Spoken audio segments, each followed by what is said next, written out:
Makamu mwenyekiti wa Chama cha Demokrasia na Maendeleo Chadema Tanzania Bara, John Wagesa Heche, amesema yeye na viongozi wote hawakuachiwa kwa makubaliano maalumu wala hakuna mazungumzo waliyofanya wakati walipokamatwa kama ambavyo imekuwa ikidaiwa. Heche ameyasema hayo leo Novemba 11, 2025 baada ya kutoka kuripoti katika kituo cha polisi Kati Central Dar es Salaam. Heche amesema kama tulivyokamatwa ndivyo tulivyoachiwa, hakuna mazungumzo yoyote tuliyofanya na mtu yoyote. Heche aliripoti kituoni hapo akiambatana na wakili Hekima Mwasipu pamoja na viongozi wengine wa chama hicho ambao walitakiwa kuripoti, ikiwemo naibu katibu mkuu wa chama bara Amani Golua, mwenyekiti wa kanda ya Pwani Boniface Jacob na mjumbe wa kamati kuu Godbless Lema. Msikilize Heche akiwa anaelezea hili.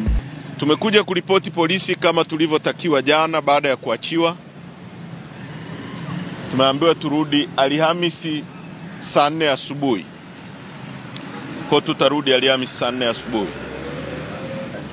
Kuna mambo kadhaa ambayo nataka kusema kwa niaba ya chama chetu. Mimi nimekuwa mahabusu ya polisi tangu tarehe 22 kwa siku 21 mfululizo. Kwa hiyo sikuwa najua kwa undani kilichojitokeza. Jana usiku nimepata nafasi ya kuona mambo mabaya sana yaliyojitokeza. Kwa niaba ya chama chetu nataka kutoa pole kubwa sana kwa Watanzania wote waliopoteza ndugu zao, waliopoteza mali, hasa waliopoteza ndugu zao. La pili, kama tulivyokamatwa ndivyo tulivyoachiwa. Hakuna mazungumzo yoyote tuliyofanya na mtu yoyote. Nataka hili liwe very clear kwenye public, kwa sababu watu wasilete propaganda kwamba tumeachiwa kwa makubaliano fulani. Hatuna makubaliano tulioachiwa nayo. Bado sisi ni watu tunaamini ni innocent, na tunataka watu wengine wote wanaoshikiliwa kinyume cha utaratibu waachiwe, waende kwenye familia zao. Tunataka watu wote walioachiwa, waliokamatwa, wanaobambikiwa kesi iachwe mara moja.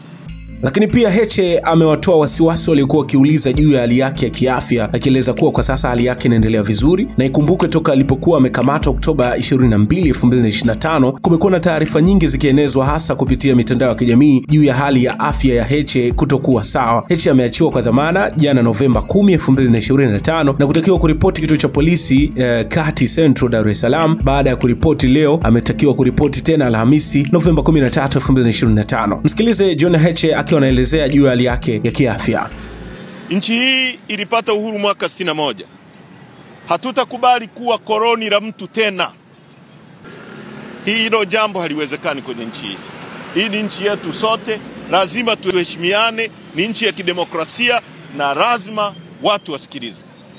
Chama chetu kwa haraka sana naagiza vikao vya secretariat vipitie kwa undani na tuitishe kamati kuu, na kamati kuu ya chama chetu itatoa mwelekeo wa nini chama chetu kinazungumza na ni hatua gani tutachukua kwa kwenda mbele huko. Kwa haraka sana vikao vya kamati kuu na secretariat vitaanza, lakini kwa wale ambao ndugu zao wameumia, ndugu zao wamepoteza na taarifa hazipo, waendelee kuwasiliana na mamlaka za chama. Naibu katibu mkuu atatoa utaratibu ya namna ya kufikisha hizo message. Lakini tunaitaka pia serikali iruhusu watu wachukue ndugu zao, wapate familia ya ndugu zao, wawazike kiafrika kama tunavyojua, kitamaduni, kiafrika, kidini kama tunavyojua.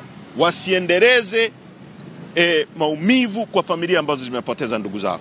Kwa sasa tunawashukuru sana na Mungu awabariki. Hiyo ndio ilikuwa message yetu asubuhi hii. Naendelea vizuri. Tunamshukuru Mungu. Mengine tutazungumza kwa wakati mwafaka. Video hii nimeitoa kwa Jambo TV, kwa hiyo credit kwao, na unaendelea kuwa mwanafamilia wetu wa Mtitu Media kwa kuhakikisha umesubscribe, umeshare na kucomment kupitia page yetu ya Mtitu Media. Ciao.